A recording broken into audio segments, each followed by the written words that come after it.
The Dominion had conquered over 3,000 worlds across the galaxy. Their massive warships moved through space like shadows of death. No species had ever survived their attacks. No planet had ever remained standing after they decided to take it.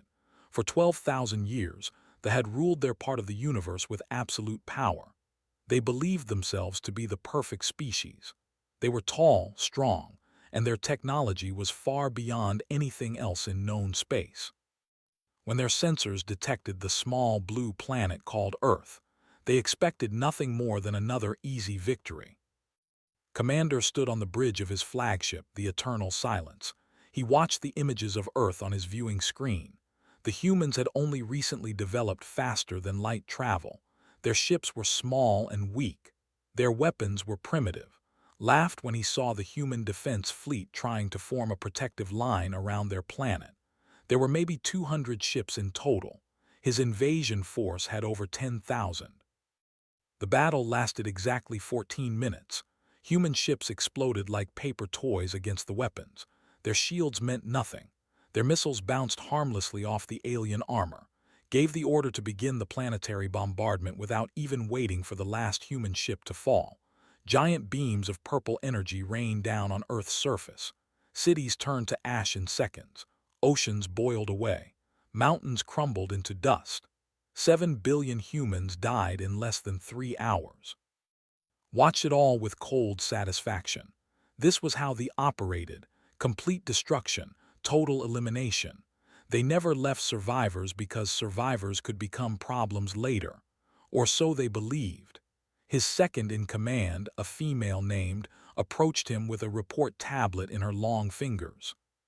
She informed him that their sensors had detected a small ship leaving the system during the battle. It appeared to be a civilian transport vessel. It had escaped through a gap in their blockade when their ships were focused on destroying the human military fleet. Barely reacted to this news. He asked what kind of ship it was, told him it was called the Aurora. It was a colony ship carrying approximately 8,000 humans, mostly families and children. They were heading toward a distant star system that the humans had been planning to colonize. The commander made a dismissive sound. 8,000 humans running away in a slow transport ship. They would die in the emptiness of space. They had no military. They had no weapons worth mentioning. They were nothing. He ordered his fleet to move on to their next target. There were other species to conquer, other worlds to burn. 8,000 refugees were not worth his time. This decision would prove to be the greatest mistake in history. Captain Sarah stood on the bridge of the Aurora and watched her home planet burn through the rear cameras. Tears ran down her face, but her hand stayed steady on the controls. Behind her, 8,000 survivors sat in crowded compartments. Many were crying. Others sat in stunned silence. Children asked their parents what was happening. Parents had no answers to give. Sarah was supposed to be leading a simple colony mission. She was supposed to help humanity spread to a new world called 442b. Now, she was the leader of what might be the last humans alive in the universe.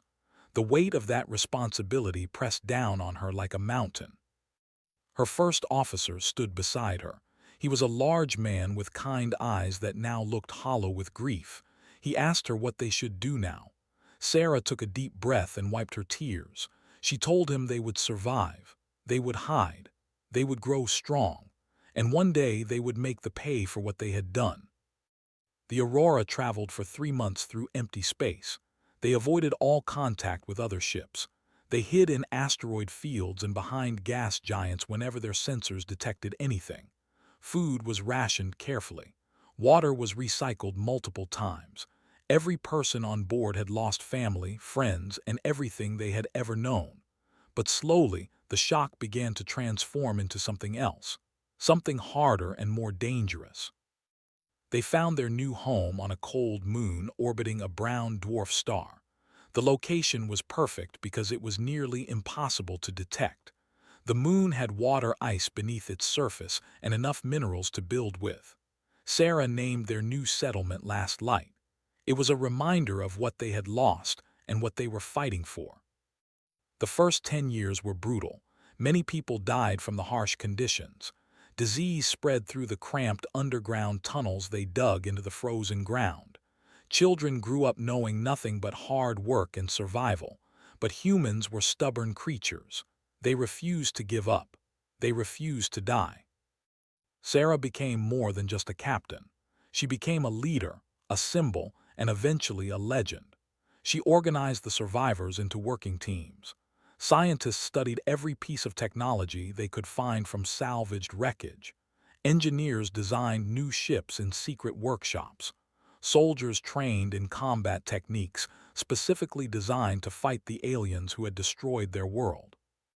20 years after Earth's destruction, the first human warship launched from Last Light. It was called the Remembrance. It was small compared to vessels, but it carried weapons that human scientists had spent 2 decades perfecting. They had studied the energy signatures of weapons and designed shields specifically to counter them. They had created missiles that could penetrate alien armor. They had built engines faster than anything humanity had ever made before. Sarah was old now, her hair white and her body weak, but her eyes still burned with the same fire she had felt on that terrible day when Earth died. She gave command of the Remembrance to his daughter, Commander Lisa. Sarah told her to be careful, to be patient, to strike only when victory was certain. Lisa took the Remembrance into territory. She spent 3 years just watching and learning. She mapped patrol routes. She identified weak points.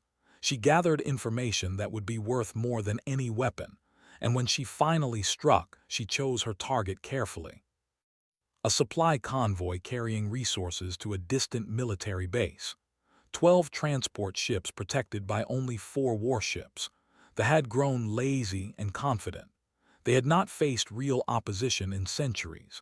They did not expect the small human vessel that suddenly appeared from behind an asteroid. The battle was over in 8 minutes. Human weapons tore through shields like they were not even there. The alien warships exploded before they could even power up their main weapons. Lisa captured the transport ships and their precious cargo: food, metals, technology, and most importantly, information about fleet movements. When news of the attack reached Commander, he did not believe it at first. Humans? That was impossible. He had destroyed them 40 years ago. He had watched their planet burn. But the evidence was clear. Human energy signatures, human communication signals, human survivors who had somehow become human warriors. Assembled a hunting fleet of 100 warships. He would find these survivors and finish what he had started. He would wipe out every last human in the galaxy. This time, he would make sure no one escaped. But the humans had spent 40 years preparing for this moment. They had built more than just ships. They had built an entire civilization in hiding. Across 17 hidden colonies on forgotten moons and asteroids, over 200,000 humans now lived. They had factories producing weapons. They had academies training soldiers. They had scientists creating technologies that made the advances look primitive. The final battle took place in a system the humans called New Dawn.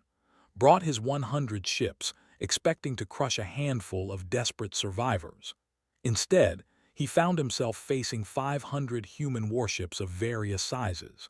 They emerged from behind planets and moons, from asteroid fields, and from the darkness of space itself. The humans had been waiting. Ordered immediate retreat, but it was too late. Human ships were faster, human weapons were stronger, and human hatred burned hotter than any star. The battle lasted 7 hours. By the end, not a single ship remained. His flagship was the last to fall. His final transmission was a warning to his people. The humans were coming. Over the next 30 years, humanity spread across the galaxy like a fire that could not be stopped. They freed every species they had conquered. They destroyed every military base. They tore down an empire that had stood for 12,000 years. But they did not commit genocide. They did not burn worlds. They were not monsters like their enemies. Instead, they put the leaders on trial for their crimes. They demanded justice, not extinction. They proved that humanity was better than the creatures who had tried to destroy them. The Dominion became the Republic, forced to live under rules that protected all species equally. On the 100th anniversary of Earth's destruction, a memorial was built in the empty space where the planet had once orbited. It was a massive structure of crystal and light that could be seen from across the solar system. Every year, humans from across the galaxy gathered there to remember what they had lost and to celebrate what they had become. The descendants of the 8,000 survivors now numbered in the billions. They lived on thousands of worlds. They were scientists, artists, soldiers, and leaders. They had built a civilization greater than anything old Earth had ever dreamed of. A statue of Captain Sarah stood at the center of the memorial. She had died peacefully at age 93, knowing that her people would survive and thrive. The inscription beneath her statue read simply, "She saved us. We never forgot." The historians would later write about the Great War with humanity. They would try to understand how a single escaped ship had led to the fall of their entire empire. But they never truly understood. They never grasped that humans were different from every other species they had conquered. Humans did not surrender. Humans did not give up. When you pushed them down, they got back up. When you killed their friends, they fought harder. When you destroyed their world, they built new ones. And when you tried to wipe them out completely, you only made them angry. They had conquered 3,000 worlds because no species had ever survived their attacks, but they had never faced humans before. They had never fought a species that would spend 40 years preparing revenge. They had never encountered the simple truth that every human child now learned in school. You can break us, you can burn our homes, you can kill everything we love, but as long as one human survives, we will never stop fighting, we will never stop growing, and we will never ever forget. Commander had dismissed 8,000 refugees as unworthy of his attention. He had called them nothing, but nothing had destroyed his fleet. Nothing had freed his slaves. Nothing had ended his empire. In the end, nothing had become everything, and the galaxy would never be the same.